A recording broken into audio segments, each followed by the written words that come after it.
I'm here. I'm just trying to get my camera work. There we are. Hey, Ah, we're all up. Here we are. We're all Here up. we are. All right.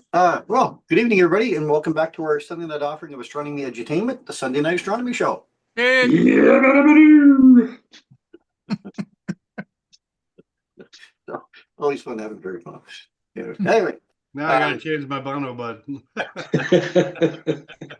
my name is Chris Corwin. I'm the creator of the social media channels known as Astronomy by the Bay. I'm also an amateur astronomer and member of the Royal Astronomical Society of Canada. I'd like to back my two regular co-hosts this evening, Mr. Paul Owen from the Moonshadow Observatory in beautiful Hampton. Paul, good evening, sir. good evening. Hey. Also, my buddy, Mr. Mike Powell from the PFO Observatory here in St. John. Mike. Hi. The guy over here. Yeah, oh, that guy. I And we'd like to welcome all of you from YouTube and Facebook land. Thank you so much for your support. Now, on tonight's episode of the Sunday Night Astronomy Show, there is the famous proverb, how do you eat an elephant? One bite at a time. Now, it's how many of us treat the overwhelming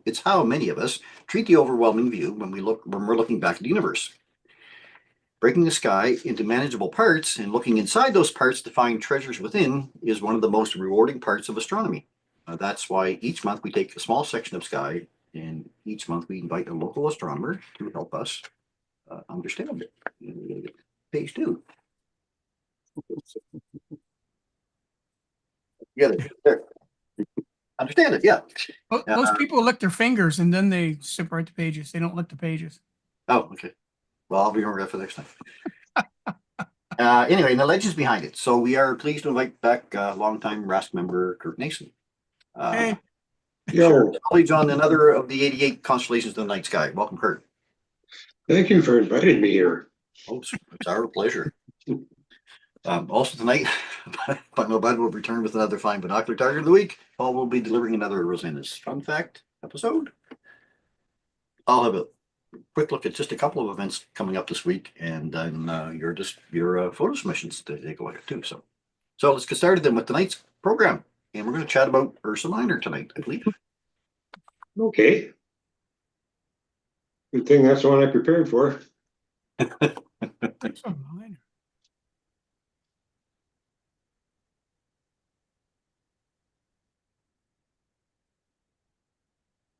See a little bear. No There it is. elephant in this one, but we do have something similar.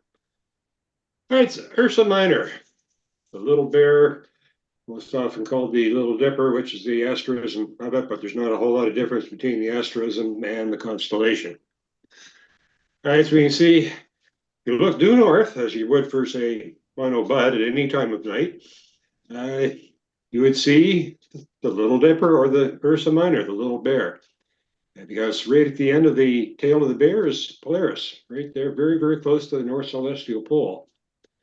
And all the constellations around there, they will move around it like that. So you go out and spend all night, look up in that area, you see everything spinning around. Now, from where we are here at the 45-degree latitude, we have 5 constellations that are circumpolar, never set, the entire constellation. And that's looking at the official constellation borders set by the International Astronomical Union. So Ursa Major, which we talked about last month, is not one of those because the feet just slip down below our latitude there. So it's not completely circumpolar. But we do have a Ursa Minor there. We have Draco, we have Cepheus, we have Cassiopeia, and Camelopardalis. Very large one like that, but it's all within 45 degrees of the pole there. Right, there were also 11 other ones that part of them are circumpolar. Some just a little bit, some quite a bit. Now for mythology, last month we covered Ursa Major, and that was about the Zeus and Callisto somewhat collaborating on a young boy named Arcus. And eventually the mother and the boy get changed into bears and thrown up into the sky.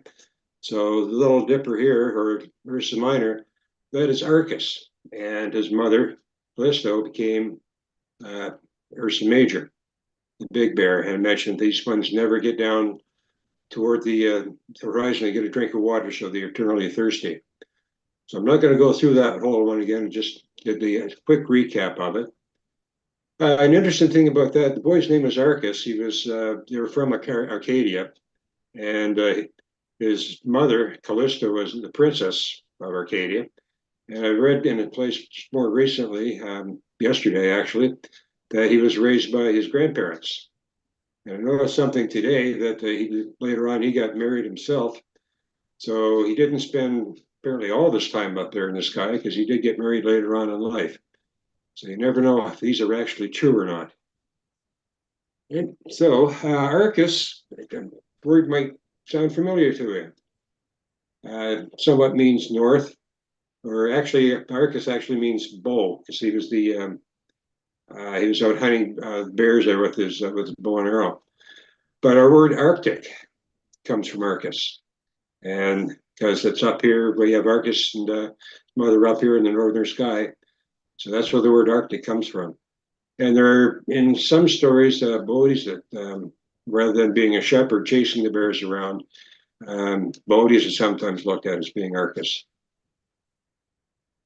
Let's look at a few of the stars here. I'm going to pick out three of them, of course, Polaris, and these two up in here, which are called the guardians of the pole. So Ursa Major, Alpha Ursa Minor, it's Polaris, also called the North Star, Pole Star, Lodestar, all similar there, referring to the magnetic. Magnitude 1.98, so it's a second magnitude star, 446 light years away. And it's about 5.1 times as massive as the sun. So it's a fairly big star. It's also a Cepheid variable. Changes brightness, difficult to pick it up for most people looking at it. And it's actually a spectroscopic trinary. So there are three stars in that system. Now, in even a fairly small telescope, you can pick up companion to Polaris.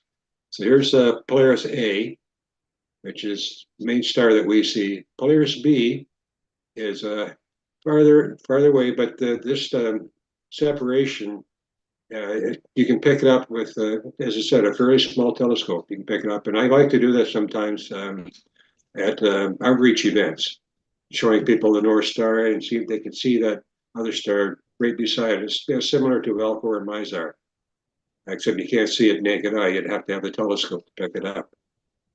So you need to see that. And the other reason I do that is being lazy. I don't have to keep moving my Dobsonian telescope around. Just stay in that one spot, so I can spend half an hour showing people that without nudging the scope at all. Now the third one, it's spectroscopic. So it's Polaris AB. And by the meaning of spectroscopic, you cannot pick that, you can't separate that in a telescope. It's only through spectroscopy that they can see there's another star in that area. And so being famous as the North Star, it's the whole constellation's been used for thousands of years as for mariners and learning where the north is and getting your directions from that. Now the other two down here at the end of the bowl of the Little Dipper, called the Guardians of the Pole. And there's a third one here. And here, these three stars here make something that was seen by the Mi'kmaq here in New Brunswick and surrounding area. And I'll get to that one later on. And so the Guardians of the Pole, Beta, Ursa Minor, here is Kokop.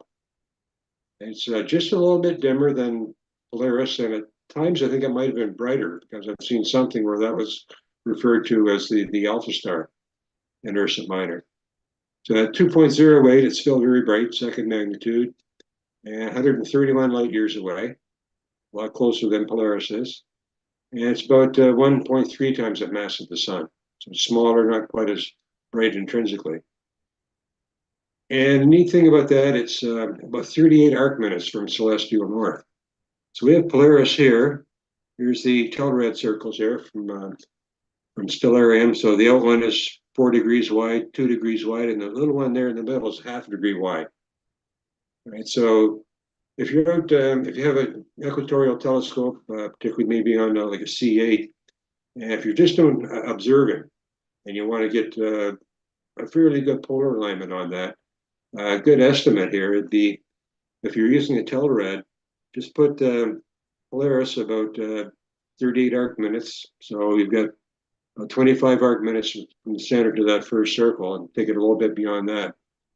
And line that up, Polaris, and center your Telrad with Kolkop. And that line is fairly close to being where the celestial north actually is. So just offset Polaris there from the center of the Telrad circles and line it up there with Kolkop. That puts you very close to the actual celestial north. You're doing imaging, it wouldn't be close enough for you, unless you're doing some really quick shots. Right, and gamma is Ursa minoris is Furcat. And that means dimmer one of the two calves. Now, where's the other calf? Well, that's going to be Kolkop. Now, the actual name for Kolkop, it's not quite sure where that one came from.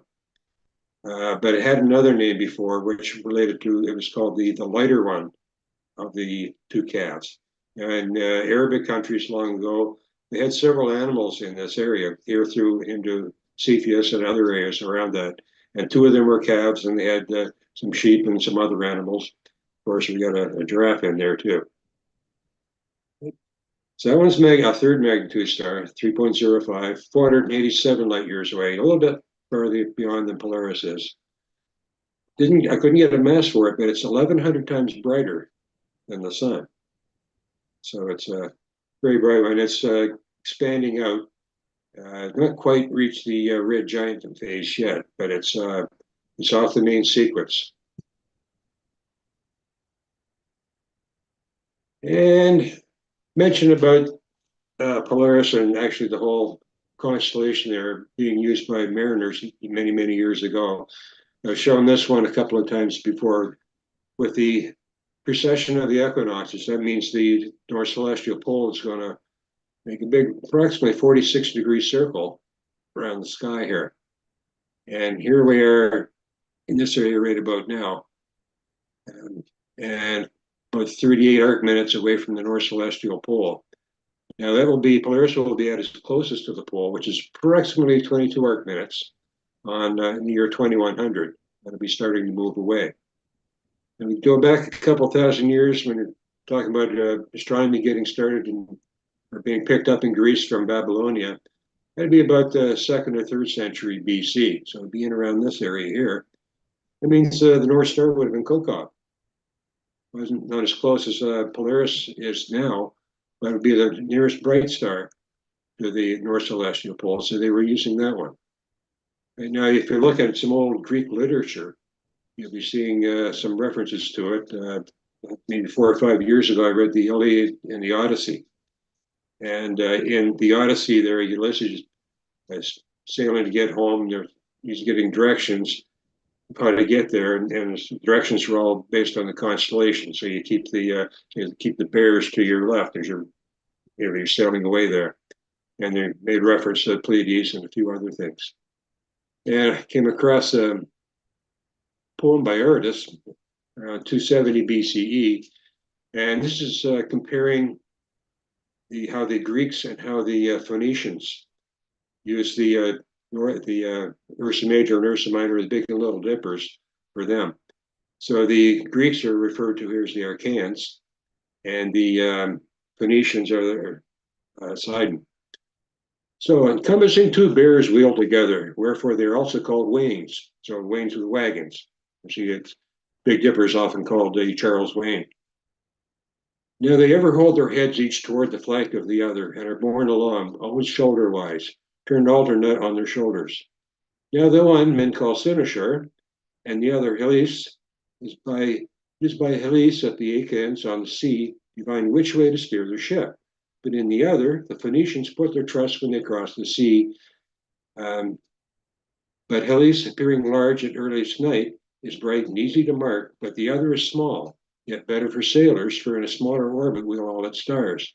By a guidance then, men of Sidon steer the straightest course. So the Greeks would be using, say, the Big Dipper, and it's a bit farther away from the North Celestial Pole than Ursa Minor or the Little Dipper was. So their accuracy and their directions wouldn't be quite as good as the Phoenicians, because they were using the Little Dipper.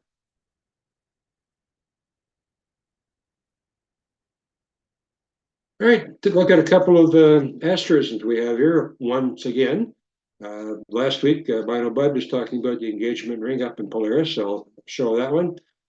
There's three of them, Little Dipper being one, and we've already shown that. So the engagement ring.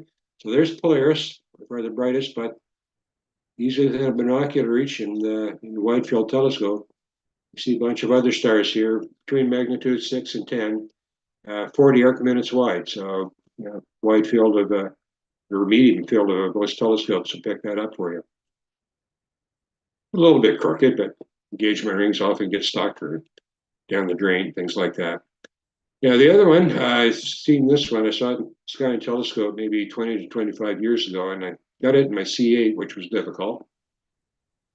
It's the mini coat hanger. And so you're in here, there's the bowl of the Little Dipper. So between the corner here and the first dim star here in the handle of the Little Dipper, about a third of the way from that star to the bowl, and off a bit that way is the coat hanger. Very, very smaller version of it. And you can see it here. Get the line of 6 or 7 stars and the curve up in here. I think this might be a sketch that Steve Goldberg had made. So these stars are roughly magnitudes 9 to 10. It's about 17 arc minutes wide. Now I had trouble getting that. I had a fairly decent map for it, but trying to find something with an equatorial mount, especially a Schmidt Cassegrain, that close to the North Pole, it's like trying to find something straight overhead with a dog. You have to keep nudging this way and that, and you never land upon it. But I got lucky, and eventually, after a few minutes, I landed on the mini coat hanger. I'll have to try it with a dog there sometime soon, and it might be a little bit easier to get it that way. All right, deep sky objects in Ursa Minor. Well, not a whole lot of them around. There's nothing in the messy objects, and nothing in the finest NGCs and the wide field wonders and things like that in the Observer's Handbook there for the RASC. But they do have a section in there, Deep Sky Challenge. And it's the only one in there that's from Ursa Minor. And the reason it's in there is because it's the closest NGC object to the North Pole, the North Celestial North. So that's why it's in there. It's NGC 3172 called Polarissima Borealis. It says galaxy in here. And there's another galaxy in here in the PGC catalog, the heck of a lot dimmer. And this one's not very bright itself. So you can see its declination is, within a degree of celestial north. Now it's on the internet, its magnitude was given at 14.9. And the Observer's Handbook is 13.6, both of which are out of reach, say, an 8-inch telescope, and very hard to get. 13.6 would be difficult in a 10-inch. So you need at least like a 12 to 14 to pick that one up. And it's very small, 0.7 arc minutes by 0.7 arc minutes. And all they could say about it in the comment section was that it's small, faint, and not very remarkable. So it's there because of its position, and that's the only reason why. Now, I'll cheat a little bit. There is another one in that area, but it's not part of Ursa Minor. It's part of Cepheus, and I didn't cover it when I did Cepheus last autumn. And it's called the Polarissima Cluster. It's number 1 in the Caldwell catalog from Patrick Moore. And so it's about 5 degrees from the pole, magnitude 10, about 15 arc minutes wide, so it's big. It's greater than 100 stars in there. And so there's Polaris. Here's the tip of the roof of the house of Cepheus. And so it's about, there's 4 degrees there, so roughly 8 degrees from the tip of that, moving somewhat toward Polaris.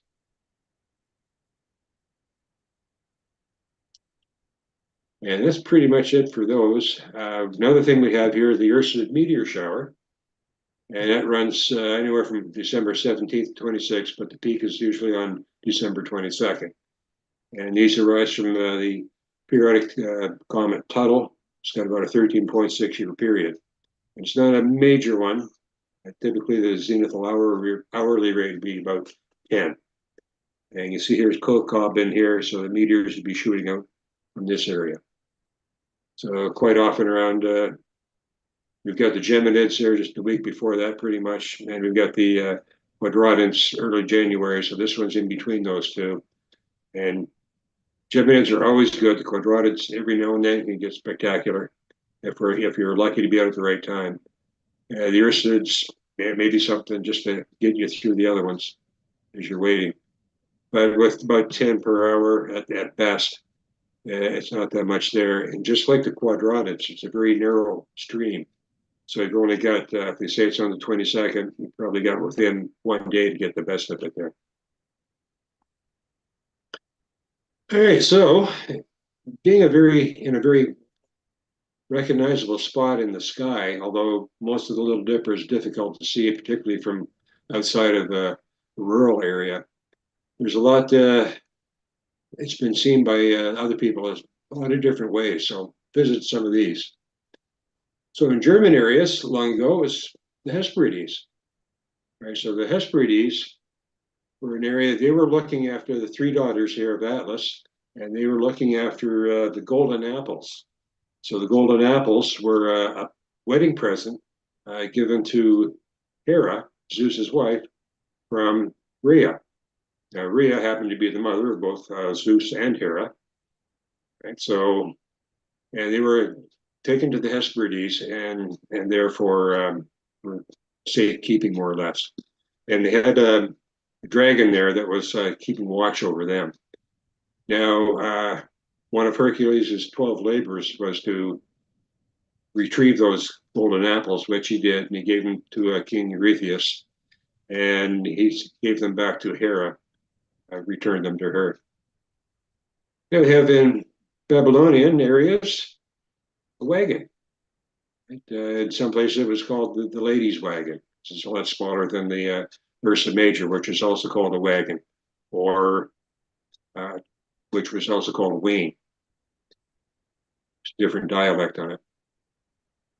And Spanish and Portuguese area, a bocina, which is a hunting horn. Don't see many of them around anymore. Keep your gunpowder in. And this one's obviously what you can see.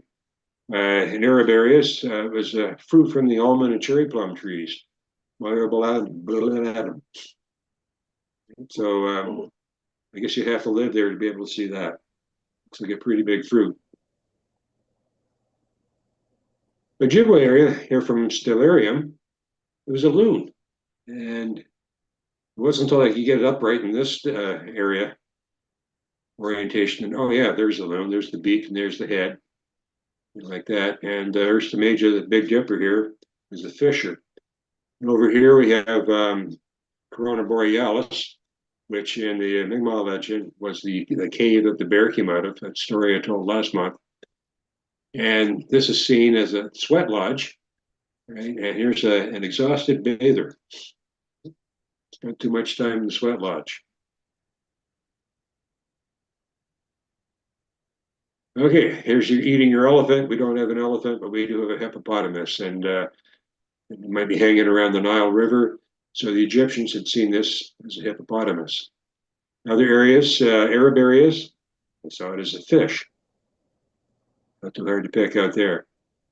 Now, the Mi'kmaq that I showed you in the opening slide, they saw that the guardians of the pole in the third one there as the three hunters in a canoe.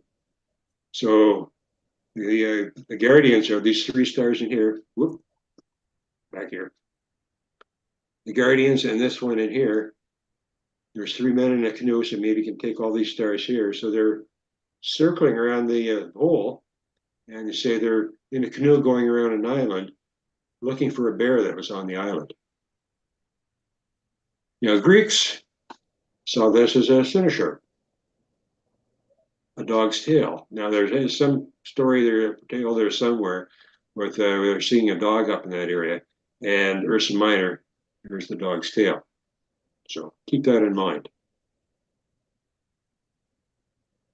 In other areas, took all of these from this book.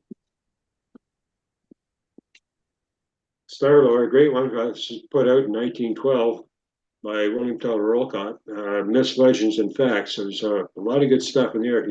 It's been reprinted here in the last 28, 30 years. You want to learn about the constellations and the stories there. That's a great book.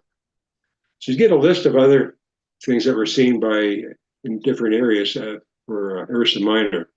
In Euphratean areas, from, say from the Euphrates River, the circle of the midst. So it's just circling around the North Pole. Babylonian areas that was seen as a leopard. Egyptians also saw it as a jackal of Set, one of their gods. Arabia, go to in here, pole bearing the Earth's axle. Again, telling you that everything's orbiting around that. India areas, Hindus saw it as a seat of the gods and Mount Meru. Scandinavia, they had three or four or five ones there. One was the throne of Thor. It does look like a throne, actually, up in the sky. Also seen as the milkmaids of the sky. Nowhere near the Milky Way, though. Gaelic areas, so there's a fire tail. And looking through one on a book of indigenous stories in the sky, there were different ones, no really stories associated with them. There were several for Ursa Major, but nothing for Ursa Minor so much. But several saw it as a wildcat, and some areas of the wildcat's rump. A litter, which would be like a stretcher. So if somebody's injured or maybe had small kids that you're taking them on a trip, they don't want to do all the walking, so you have the sort of the stretcher attached to you and dragging them along. In mountainous areas on the west coast, so it is mountain sheep. One area is seen as a wise woman, which may be part of the council, or a fox. All right, so last slide here. Recognize these two? Here's your test. One is Babylonian and the other was Greek. And a lot of Babylonian astronomy got passed down to the Greeks. So how are these two related?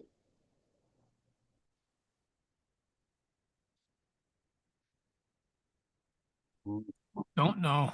Well, the dog's tail, isn't it? Yeah, dog's tail. Tail wagon.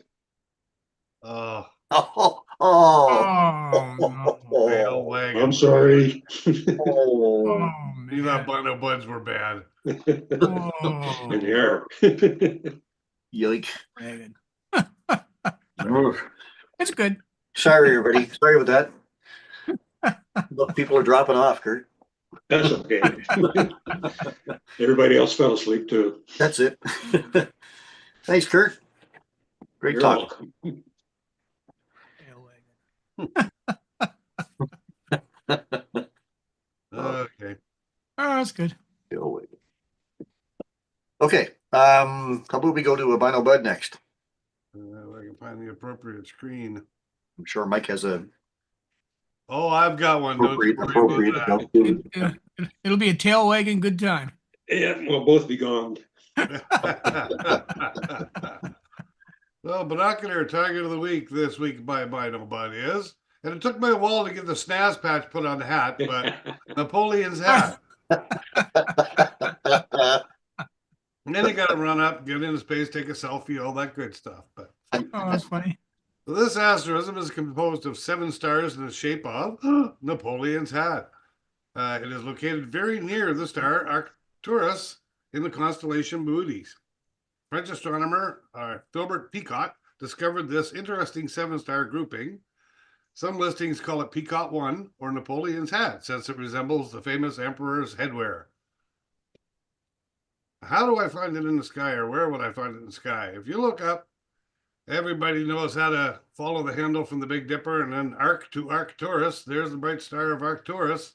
And if 10 o'clock tonight at 90 degrees due east, if you look up, put Arcturus in your binoculars, guess what? You will find Napoleon's hat. And here it is. There's Arcturus, and there's Napoleon's hat. You can't, it might be missing 1 star, but you know, you can imagine that if you put that in there, that's fine. But it does look like his hat. And again, here's a photo of it. There's Arcturus, and guess what? There's the hat. So it does look like it. 10 by 50 binoculars, it's a fair size target. You'll notice it when if you get on Arcturus, you'll see if you're looking for the hat, it'll come into your field of view, and you'll know exactly what you're looking at. Compared to the full moon, from side to side, it's at least the width of the full moon. So it's a good size object, easy to find in a pair of binoculars. Now, are we ready for this one? No. Why did the dog star laugh why didn't the dog star laugh at the joke? It was too serious. Oh, Yeah. oh, Yeah. Dog star serious, you know. Yeah. oh. That's Binocular Target of the Week by Bono Bud. Look, the more people dropping off. Oh boy. Wow.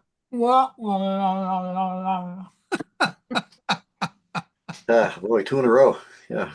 Great. Listen, these aren't the easiest things to find, you know. You know, are you serious? Yeah, you gotta look for the biggest donor you can get. Look, my little brother Danny looks forward to them every week. So Yeah, That's right. I That's love, I right. love Bible Bud jokes. I'm glad somebody does. He's got no sense of humor either. So. Oh, that's too funny. Wait till the book comes out. Yeah. All right. How about a Rosanna's fun fact next, Paul? Oh, okay. Okay. Sec here, see if I can get moi share to do moi thing. And this is this week's Rosanna's Fun Fact. Hey, welcome back, Rosanna, for another absolutely wonderful fun fact. So let's get right down to it. So Rosanna writes this week. Hi, Paul. Since this is fun fact number 13 for 2025 for this year, I thought I'd start with something to offset those who suffer from triskaidekaphobia. You guys know what that is? Sure. Curt does. You guys know what it is? Anybody out there in Snazland know what that is? Triskaidekaphobia. No. Nobody know? Nobody knows? Nobody's commenting. Okay. Wagon tail? No. That way. Are you serious?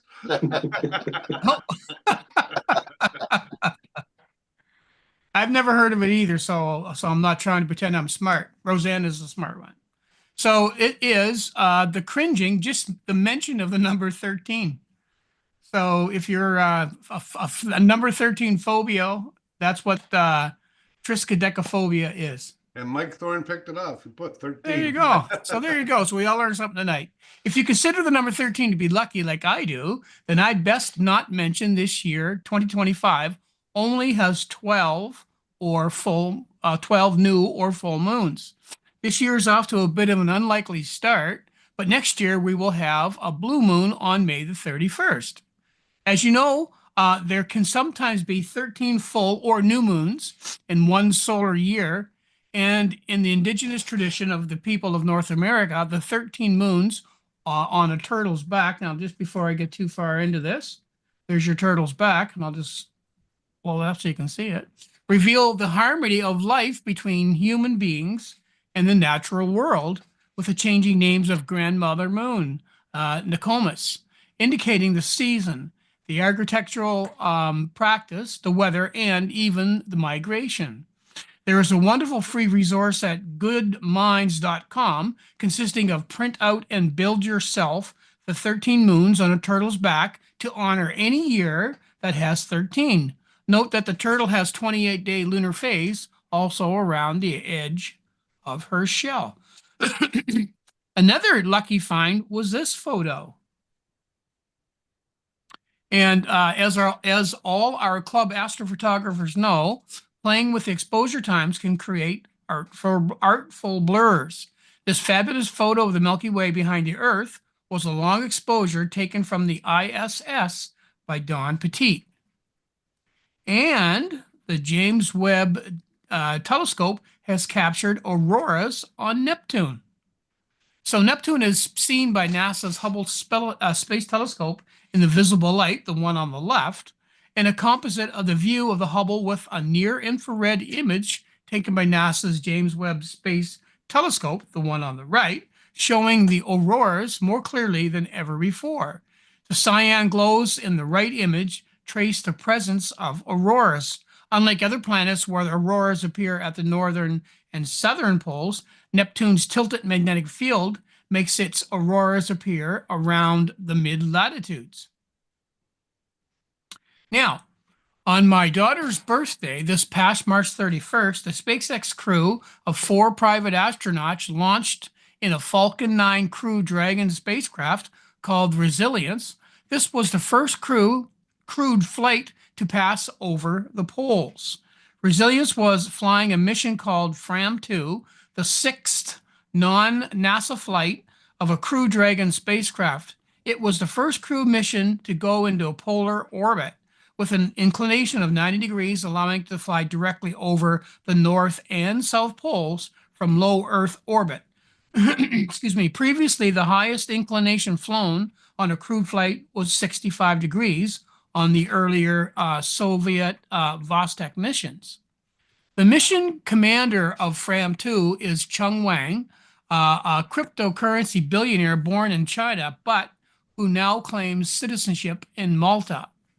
During a prep flight discussion held on social media on March the 28th, Wang said he was driven to pursue the mission by his lifelong curiosity, including about the polar regions. As a kid, I used to stare at the blank white space at the bottom of world maps, wondering what was out there, he recalled. This is a still taken from the video Wang took as the spacecraft passed over Antarctica. Besides being the first crewed mission to fly over the poles, the FRAM-2 mission conducted 22 experiments from 8 countries. The diverse set of experiments ranged from observations of the polar aurora to tests of crew health to studying how mushrooms grow in microgravity. The crew splashed down safely on April the 4th. The 2 female astronauts, Janique Mikkelsen, a Norwegian cinematographer, and Rebe Rogue, a robotics researcher, and also the first German woman to go into space, used urine testing strips to measure their hormone levels in an attempt to gather novel health data about how women are affected by space flight. They each wore a wellness tracking aura ring, which collected data about how well they slept in confines of the capsule with no gravity.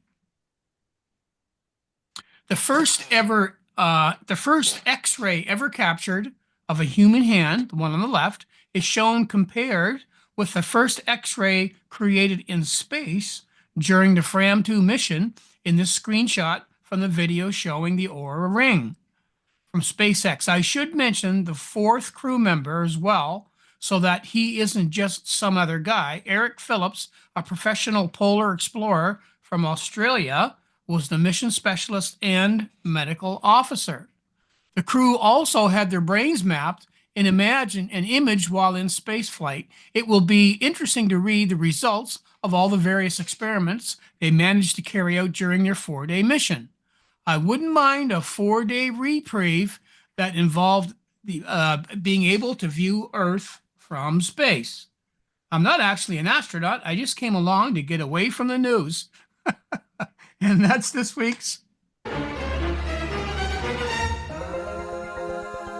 Rosanna's Fun Fact.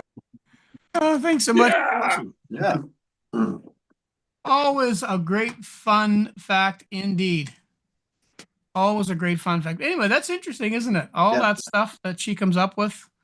I don't know where she finds it, and I can't even remember the word. I said that do you know what this means? But anyway, can you spell it, Curt?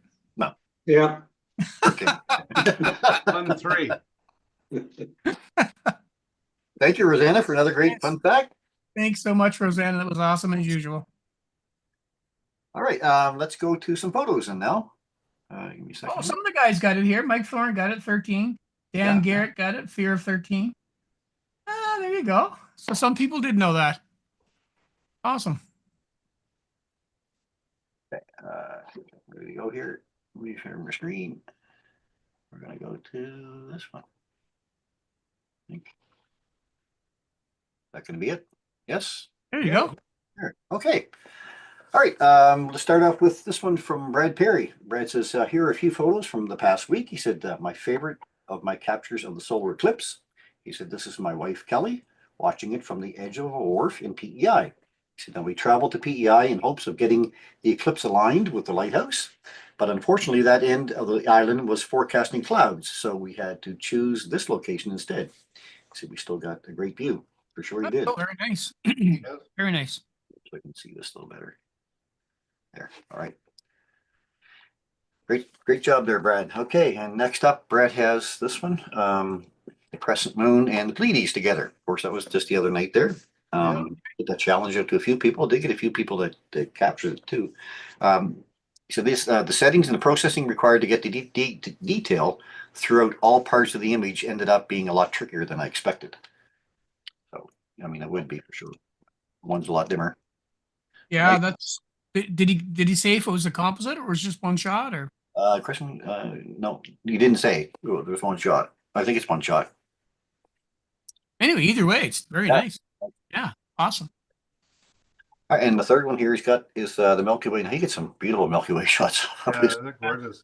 Durham Yeah. Bridge, just outside of Fredericton, where he is. So I mean, just incredible. The Milky Way around 4 a.m. on Saturday, April the 5th, taken in a field near my home in Durham Bridge. So awesome. Nice. Nice. Nice, Yeah. nice done, Brad. Thanks for those. All right, we're going to go from there to Jennifer LG. Her capture here. She's got a few photos of objects I've been working on. Number one, the crescent moon from April the 2nd. That's a beauty. Mm. Yeah. There. Lots of detail. And then number two is the Helix Nebula. And she's Oh, nice. Oh, that came out. beautiful, eh? Mm. Yeah. Yeah, nice job. Job. And then she has the Christmas tree cluster.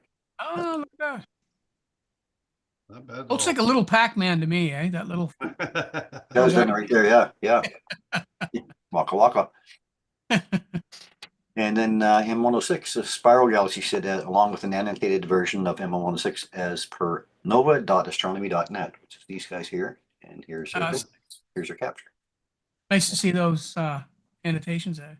Yeah. Identified, yeah. Lots of galaxies. Lots of stuff. Thanks, Jennifer, for those.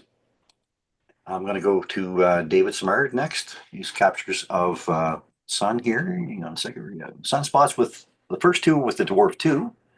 That one and this one. And the last two with the sea star, he says. Right on. 2 different views. Yeah. Yeah. Lots of sunspots. Pretty Nice active. stuff. Active.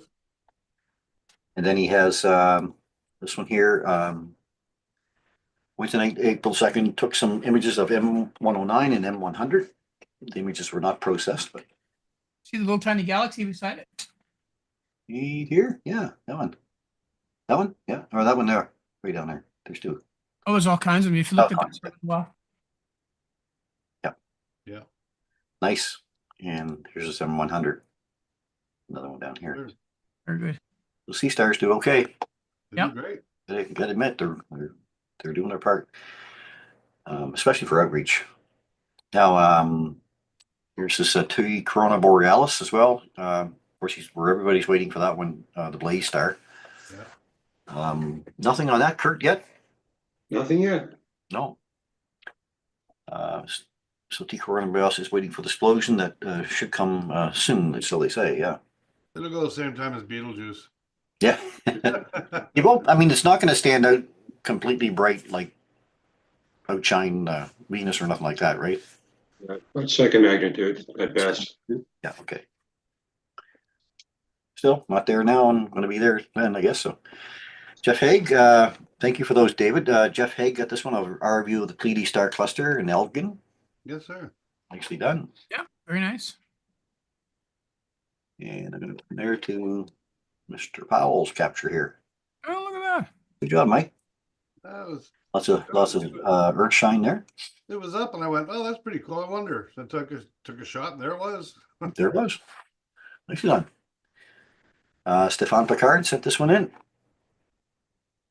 Nice. Broadleaf Ranch with Jamie Carter. Nicely done. Pretty face. Yep. Yeah, it is. Yeah. Yeah, there's the bear that Chris can't see. The bear, I can't see. No, I can't see a bear. Our charisma right I there. see a big circle there. Yeah. Can you see the bear, Curt? I've seen it before, maybe not so much Bring it up there. here.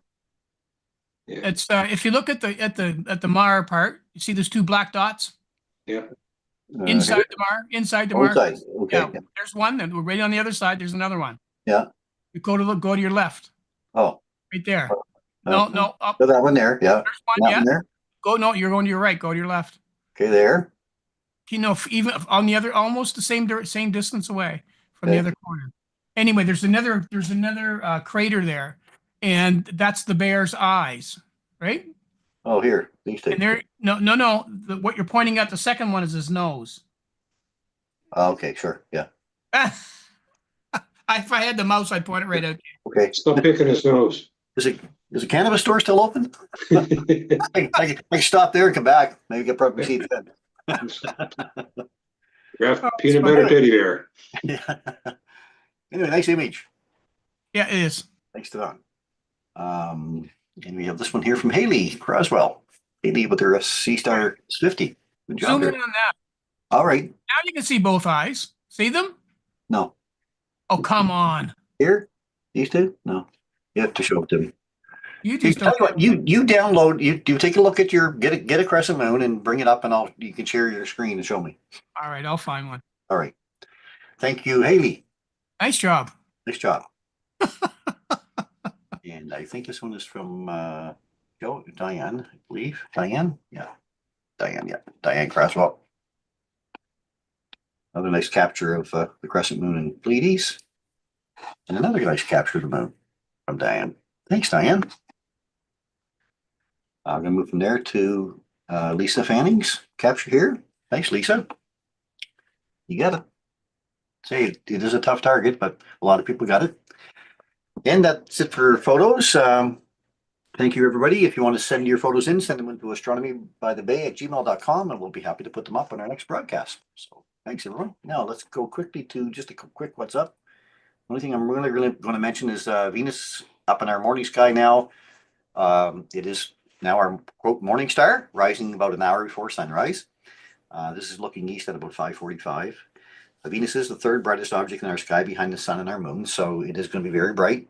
And then just below that, just starting to break the horizon here soon, is Mercury. So you'll be able to catch two of them here in the morning sky pretty soon.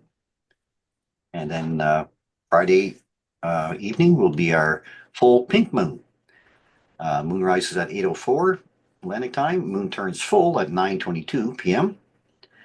So the moon will be near apogee, or its furthest point from the Earth in its elliptical orbit. Now, I'm not sure what time sunset is on Friday. I think sunset's a little bit later than that. Somebody look that up for me, because we can see, I think in this time we can watch the moon rise and then turn around and watch the sunset. Saturday it's 8:06.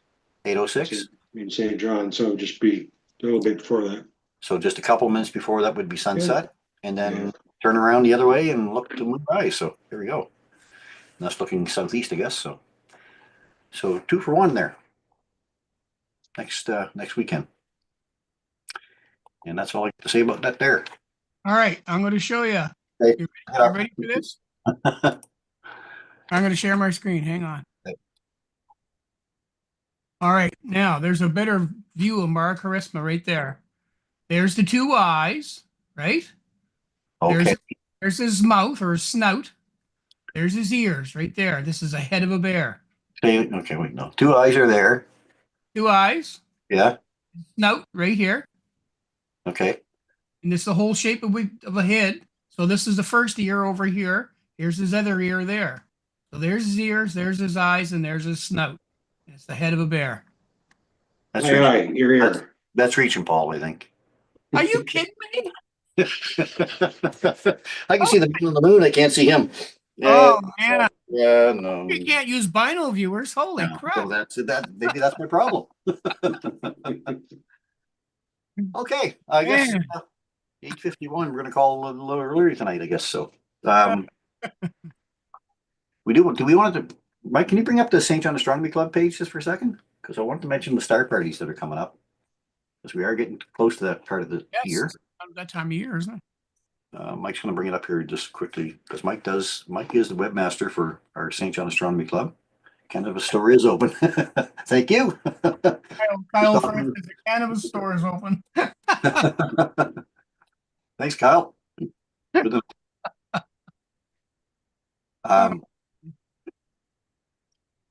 Okay, we're gonna go to, yeah, so Mike's gonna bring up the events here that are coming up, and here are the star parties for this year. So we do as the RASC, Royal Astronomical Society of Canada, the New Brunswick chapter, we run 4 star parties. We support the dark sky parks in New Brunswick, the ones that are registered dark sky parks, by visiting them and helping them promote their dark skies. So we go twice to Kujibakak.